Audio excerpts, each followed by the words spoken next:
Hello and welcome. The war has begun again between the Board of Control for Cricket in India and Lalit Modi. The Rajasthan Cricket Association had elected Lalit Modi. The election took place a while ago, but the ballot has been officially opened, or the ballot box has been officially opened, and Lalit Modi has been declared president.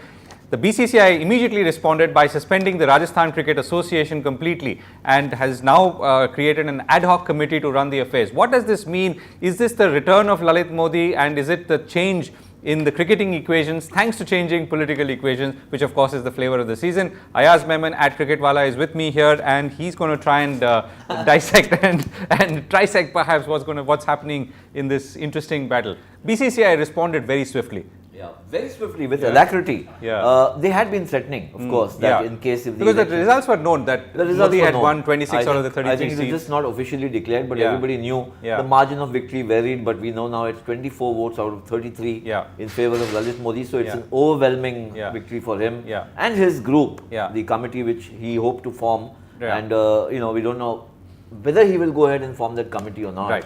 Right. So let's understand why this has happened. Okay, so let me quote Mohammad Abidi, the vice president, who was also counsel to Lalit Modi. He says, "We expected a fair decision from Shivlal Yadav, who is of course the interim president of the BCCI, but he acted like a stooge of N. Srinivasan. You may suspend a member, but a whole association? Question mark."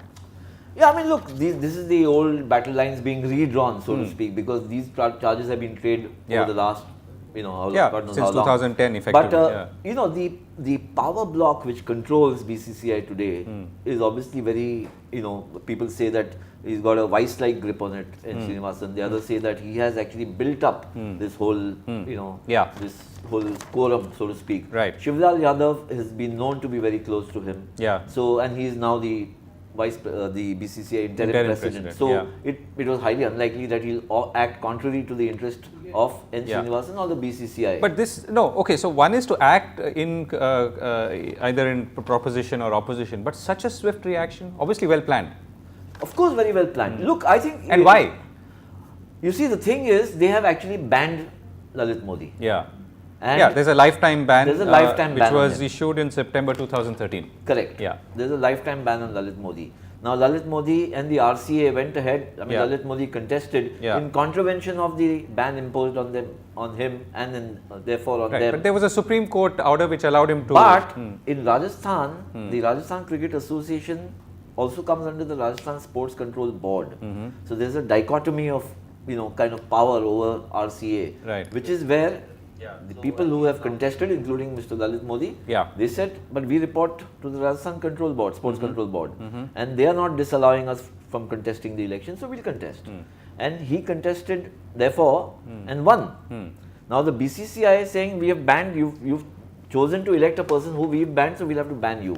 So it's a little murky, it's a little complex, it's a little complicated. I think we've not seen the end of it. There's going to be more legal powwows going on as the days unfold. Right. So, a statement that Lalit Modi made earlier, of course, Lalit Modi was IPL commissioner, as we all know, between 2008 and 10. He said that I don't need to be a part of the Board of Control for Cricket in India to do what I really want to do to save cricket.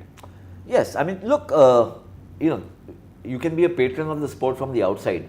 That's not the point. Yeah, this is quite far outside in London. No, so physical distance apart. We did try to reach him, by the way, but we haven't been able to so far. Geographical distance apart, I think Lalit Modi also desires to come back into the administration, the system, and therefore, now, what is his passage back? Getting re-elected as RCA president was one way, but he's seeing a blockage there or a blockade there because of the suspension. But he also sees an entry point because people have voted in his favor.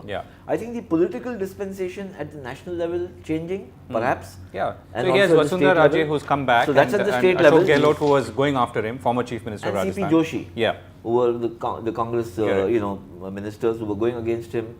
And Vasundhara Raje has been, he has been close to her. He is also close to the new dispensation, which everybody thinks or assumes is going to come on May 16th.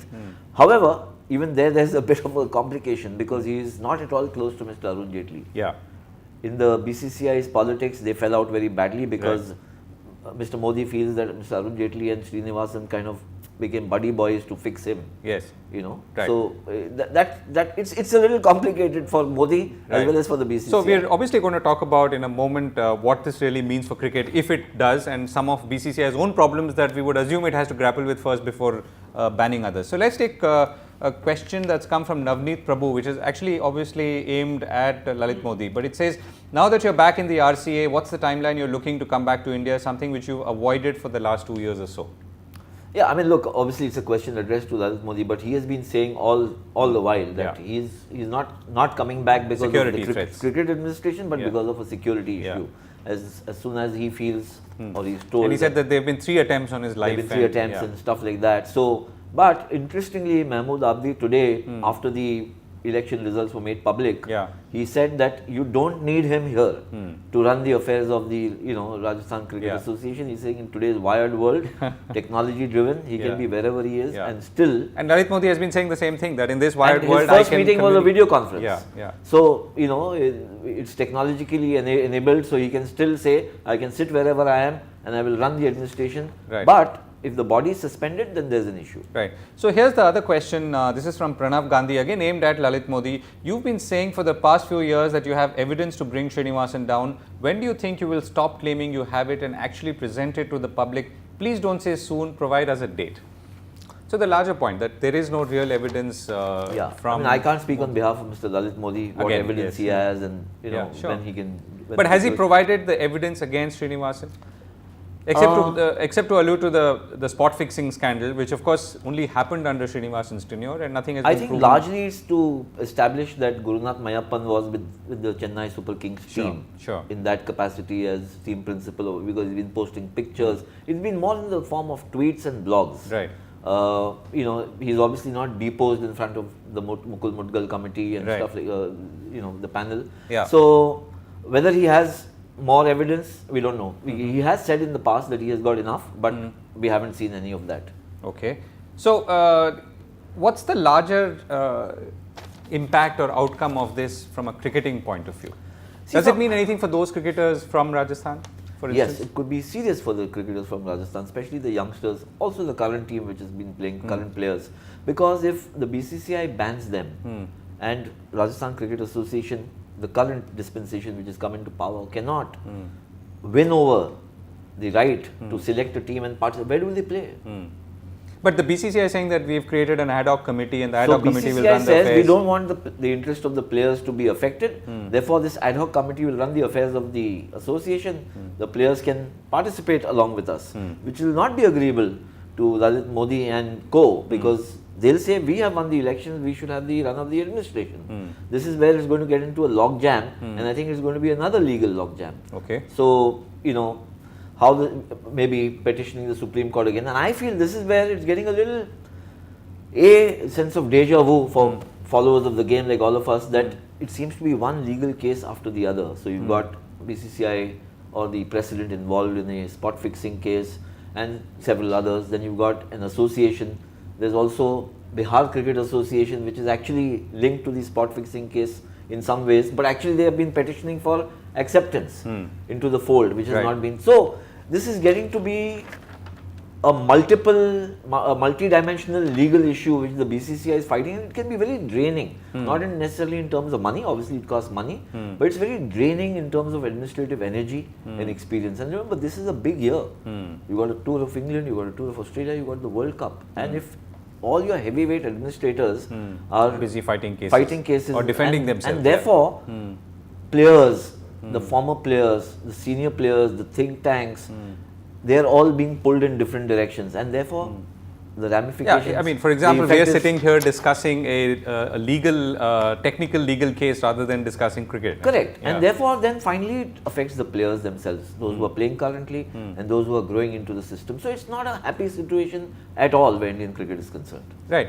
So let's come back to where the game is, right? So there is an IPL 7 going on. The next one you said is the Tour of England. Immediately after, almost a month after that. Almost a month after that.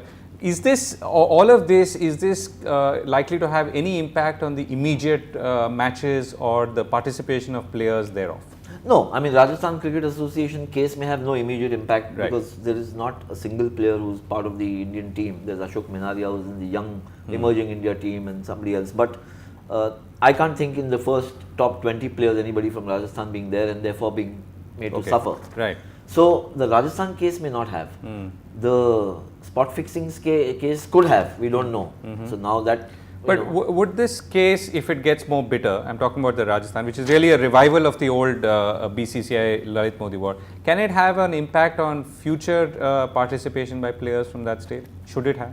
It shouldn't happen because ultimately they are players from Rajasthan and they would want to play for their state, their club, their country, and any kind of a battle which restricts them from playing for India, earning the India cap is, is I think a very sad situation to be in. Right. So, Ayaz, just bring us to speed on what has happened in this the IPL so far, and what are we really waiting for to finish before we come back to the legal part again?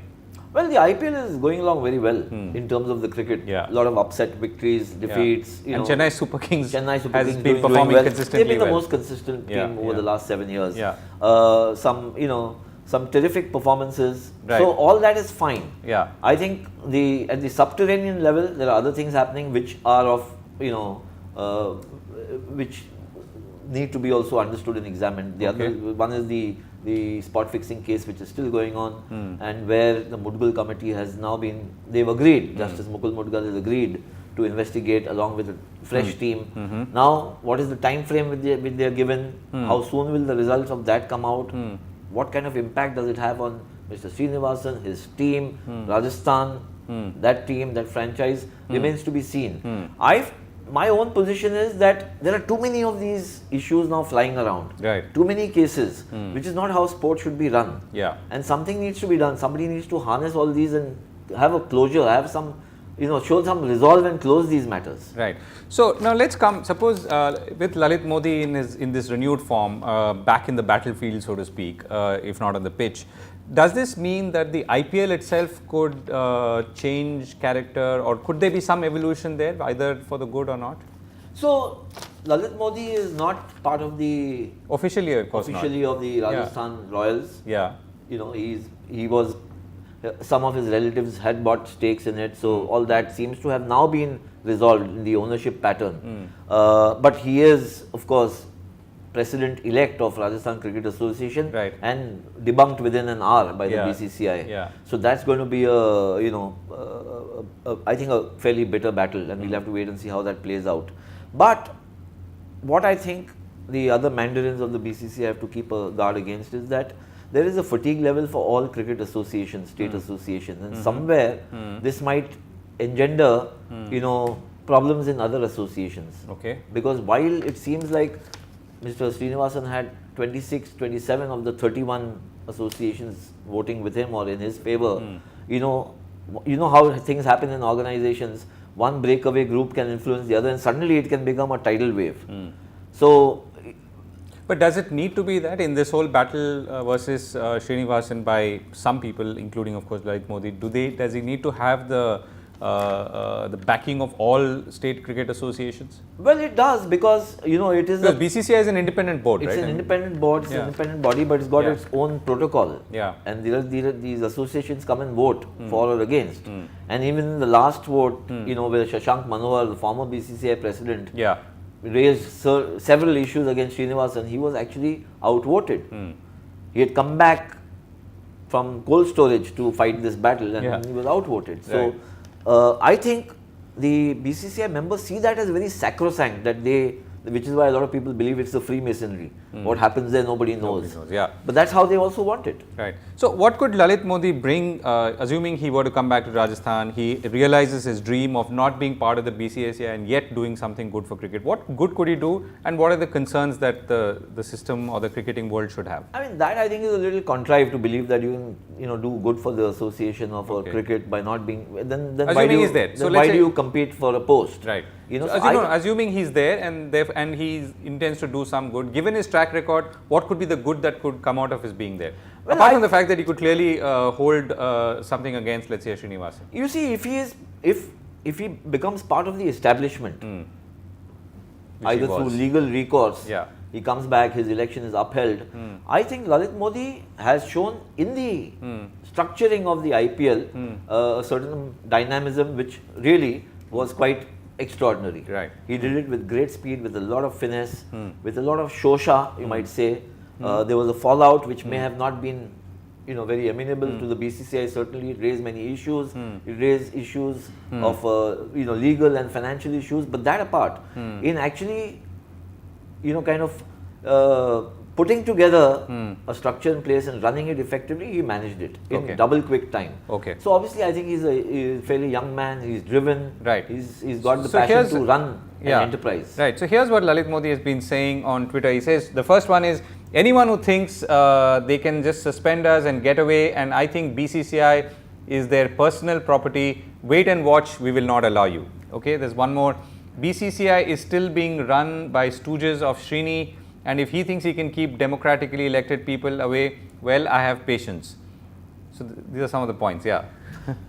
So, look. So anyway, what he's basically saying is, I'm here. This is just my first. And look, he's been fighting for 4 years. Yeah. Ever since he's left India, and on several fronts. So he's been got fighting the government of India, Enforcement Directorate, the Enforcement Directorate, the BCCI, and I don't think one can doubt that he's got a lot of patience and energy. Yeah. But the crux of the matter is that if we are a democratically elected body, how can you throw us out?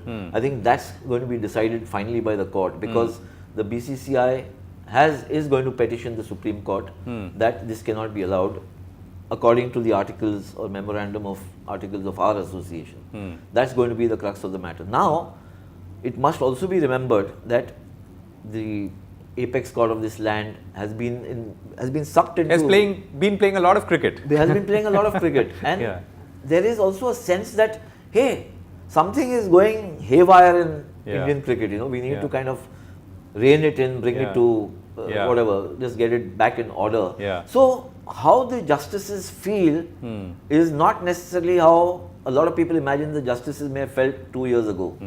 That could be the change or the game changer. We don't know which way it will go. Right. So, question again, this is from Shruti. She says, what does this mean for the game in the long term? Or what is the long term impact of this controversy on IPL? So, we've tried to address this, but let's sort of round it up. Yeah, I don't think the IPL gets affected directly. I mean, look, if Lalit Modi comes back, if there's a clean chit from the ED, Enforcement Directorate, which means he can come back, his security and all that. That he can only come back to the country. There's no guarantee that he can go back to the BCCI. But if he can get back into the BCCI, the IPL is a part of the BCCI. It's a domestic tournament. So willy-nilly he'll want to get back into the administration somehow of the IPL, whether he wants to get back into the governing council or what, we'll have to wait and see. There are lots of ambitious people there wanting to get, the bigger stake or the bigger run of the establishment, and that really has been the battle. As we wind up, Ayaz, the point that Lalit Modi makes here, he says anyone who thinks they can suspend us and get away and think that BCCI is their personal property. Yeah. Right.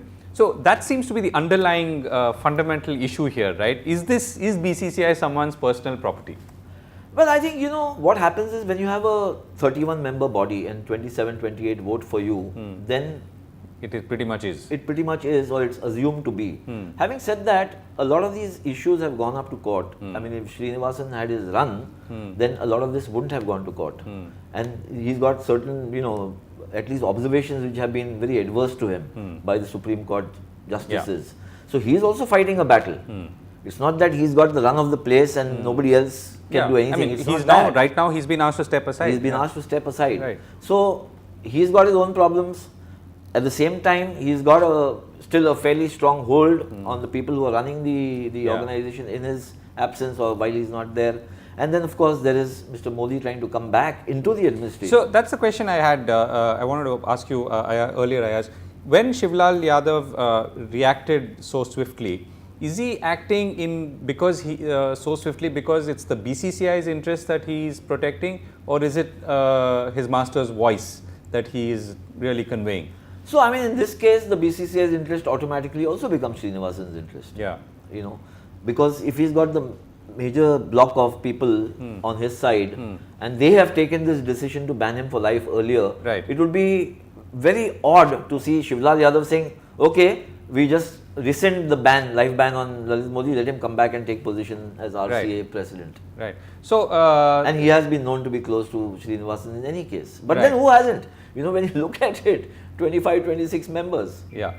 Right. So tell us, Ayaz, as we wind down, what are we now looking out for in this controversy and the allied controversies that? So in the RCS case, clearly this matter is going to go back into the Supreme Court sooner rather than later, because Lalit Modi and co, Mahmood Abdi and whoever else have come back with renewed vigor. We've come back with renewed vigor. With a sort of democratic we've mandate. won the election. Yeah. So therefore, why are we banned? So, you know, they'll contest the decision of the BCCI to ban them, and therefore BCCI will petition again that he's got an enforcement directorate case against him. This is why we were constrained to ban him for life. So it is all murky. I think a lot of muck will still fly around, and finally it will be in Supreme Court's, you know, in the court there. Right. And let's hope that BCCI continues to have the administrative ability and the wherewithal to run the few tournaments and India's participation in them effectively. Yeah, I mean, look, I think the resilience of Indian cricket, one must say, is still very, you know, admirable. It's there. Yeah.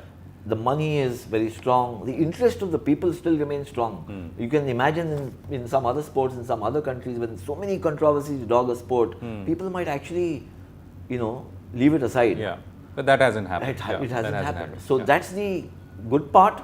The bad part is there is a threshold for, you know, how much people can take. Right. And of course, hopefully we don't touch that threshold very soon. The game must continue and be played, whoever it is that's playing it, whether it's the Supreme Court, the Rajasthan Cricket Association, the Board of Control for Cricket of India, and all the people involved. We'll of course be back on the India Hangout. Thanks for watching.